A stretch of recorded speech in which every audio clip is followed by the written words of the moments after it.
यदि निशानेबाजी करनी है तो बिल्कुल करो, आगे बढ़ो, बिहार को लेकर आगे बढ़ो, लेकिन हमसे किसी मदद की उम्मीद और अपेक्षा मत करना। हमको बड़ा खराब लगा, लेकिन प्यार भी उतना ही था खेल और खेल मैदान से। तो हम बोले कि कोई बात नहीं पापा, हम कर लेंगे। आगे आते हैं, जब निशानेबाजी के लिए तो बंदूक चाहिए, अब बंदूक खरीदने के पैसे तो हमारे पास थे नहीं, हम तो 16 साल के थे। तो हम पिताजी के पास गए, बोले कि पापा आप किसी से संघ एसोसिएशन के सब लोग आपसे जुड़े हुए, किसी को बोल दीजिए बंदूक मिल जाएगा हमको।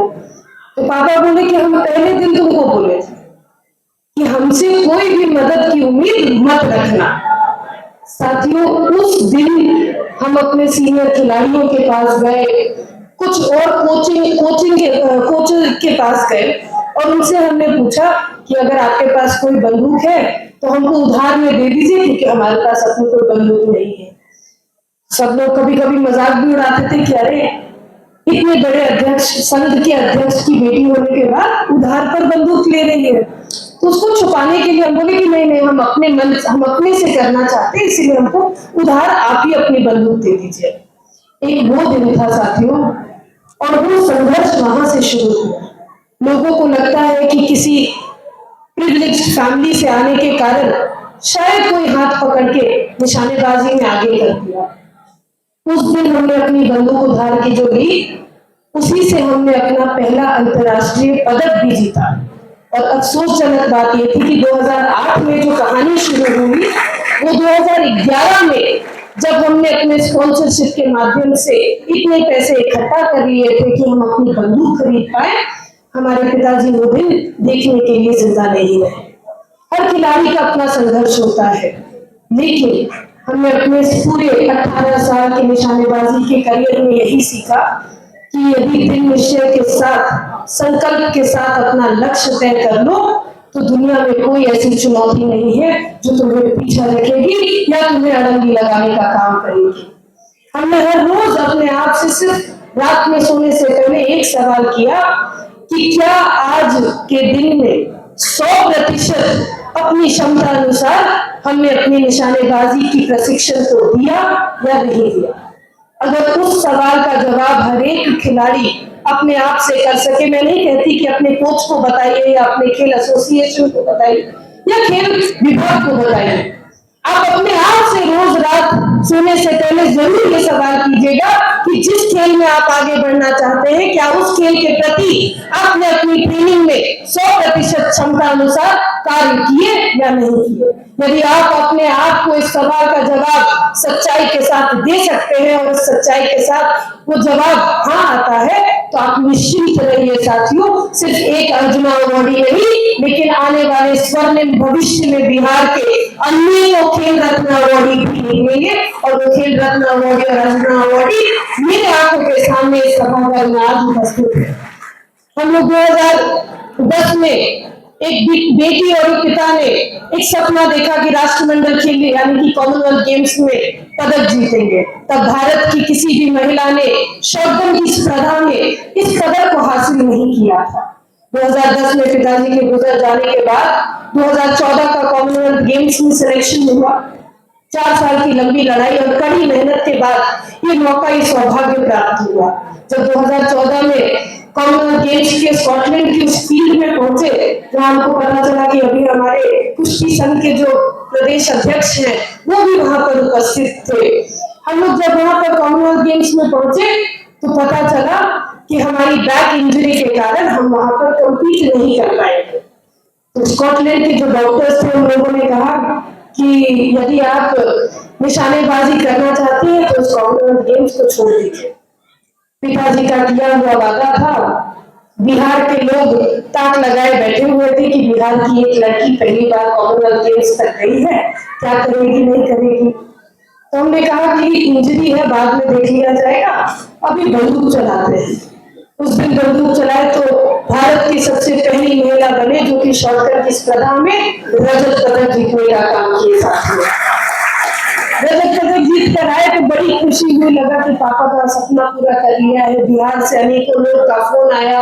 अभी जो संचालन करता थी बता रही थी कि किस तरह से माननीय मुख्यमंत्री जी ने बुलाकर स्वागत करने का काम किया था। लेकिन बहुत ही शॉर्ट लिव्ड खुशी थी। कहीं ना कहीं खुद ही मन में लगा कि सपना देखा था तो रजत का सपना कौन देखता है, सपना तो स्वर्ण का होता है। कोई सोचता है कि सिल्वर मेडल जीत कर आएंगे कॉम्पिटिशन में? सोचे हो कभी? सोचते हैं क्या? जोर से बोले लगेगा सो रहे हैं। कोई नहीं सोचता है ना। तो वही हमारे मन में भी भावना है कि भाई स्वर्ण पदक जीतना है, रजत का सपना तो नहीं देखे थे। वहां से शुरू हुई अगले 4 साल की कहानी, जहां एक तरफ एक भीषण बैक इंजरी थी जो मुझे निशानेबाजी करने से रोक रही थी, वहीं दूसरे तरफ जो सपना एक पिता और एक बेटी का था, वो सपना आगे बढ़कर लाखों बिहारियों का और भारत के अनेक खेल और खेल प्रेमियों का बन चुका था। जब 2018 में कॉमनवेल्थ गेम्स में पुनः सिलेक्शन हुआ, लंबी लड़ाई लड़ी और नेशनल राइफल एसोसिएशन का जो सिलेक्शन का प्रक्रिया है वो बड़ा कठिन होता है। हर 2 महीने पर हम लोगों का सिलेक्शन प्रोसेस होता है और उस 2 महीने के खेल में पिछले 4 महीने का जो रिकॉर्ड होता है उसका लगातार रिव्यू करते हैं, उसका एवरेज स्कोर निकाला जाता है और तब जाकर हमारा चयन होता है। तो 2018 में कॉमनवेल्थ गेम्स पहुंचे, निश्चित रूप से मन में था कि दोबारा रजत तो नहीं जीते, फिर से स्वर्ण पदक जीतना है। तो सुबह सुबह 5 बजे कंपटीशन की सुबह उठे, मन तो घबरा रहा था। हम धीरे धीरे कदम से आगे बढ़ रहे थे और नाश्ता खाने की ओर, अपने मेस की ओर जा रहे थे।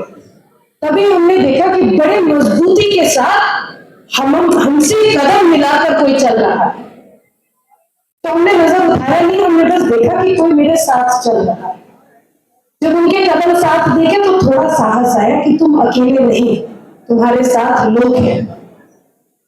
कुछ दूर और आगे चले तो मेरे बाएं हाथ पर मजबूती के साथ और 2 कदम पड़े, जो भी मेरे साथ कदम से कदम मिलाकर चल रहे थे।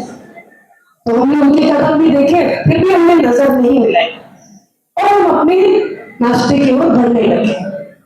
कदम से कदम मिलाकर चलने का जो बल और साहस मुझे उस दिन सुबह 5 बजे का मिला, पता है किसका था साथियों?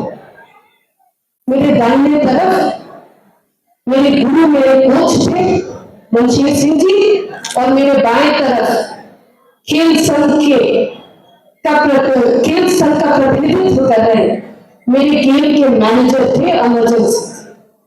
और इन दोनों के कदम जब अपने खिलाड़ी के साथ आगे बढ़े तब उस खिलाड़ी को विश्वास हुआ कि ये जो खेल और ये जो जंग में लड़ने जा रही हूँ उसमें मैं अकेले नहीं हूँ, कहीं ना कहीं मेरे साथ एक बड़ी संख्या में, चाहे वो खेल और खेल संघ से जुड़े हो या खेल और खेल प्रेमी भारत और बिहार के हो, वो सब मेरे साथ चल रहे हैं।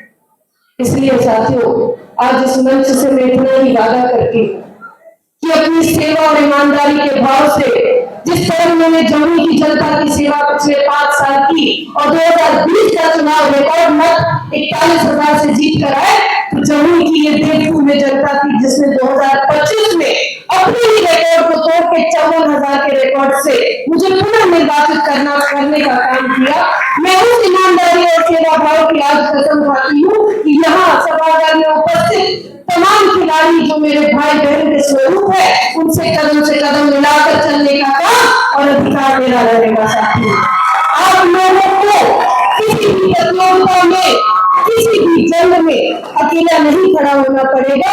ये खेल मंत्री नहीं, लेकिन आपकी बड़ी बहन का वादा है। साथियों, मैं समझ सकती हूँ कि जब हम खेल में आगे बढ़ते हैं, जब हम एक प्रतियोगिता से दूसरी प्रतियोगिता में जाते हैं, तो जहाँ सरकार को खड़ा होना चाहिए, सरकार की अपनी भूमिका होती है। जहाँ आपके खेल एसोसिएशन को खड़ा होना चाहिए, वहाँ खेल एसोसिएशन को खड़ा होना चाहिए। और जहाँ समाज को, यानी कि आपके परिवार और आपके मित्रों को खड़ा होना चाहिए, उनकी भी एक अहम भूमिका होती है।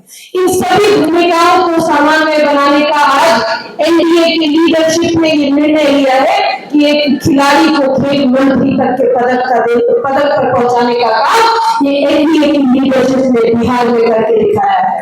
जिस दिन हम खेल मंत्रालय का पदभार ले रहे थे, उस दिन हमने बड़े शौक से अपने ओलंपिक गेम्स की जर्सी पहनी थी, ये दिखाने के लिए कि आज हम मंत्री की कुर्सी पर जरूर बैठ रहे हैं, लेकिन दिल में झांक कर देखेगा तो सिर्फ और सिर्फ एक खिलाड़ी जिसका सपना आज भी बिहार में ओलंपिक पदक जीतने का है, बिहार के खिलाड़ी होकर एक ओलंपिक पदक जीतने का है, वो सपना आपको उसके दिल में दिखेगा साथियों। 2018 में जब हमारे सामने एमा कॉक्स ऑस्ट्रेलिया की खिलाड़ी थी, उनके साथ मुकाबला हो रहा था और स्वर्ण पदक का मुकाबला था, एक रोमांचक घड़ी पर आकर हम लोगों का आमने सामने मुकाबला हुआ, जो जीतता वो स्वर्ण पदक लेता और जो हारता उसको रजत पदक मिलता।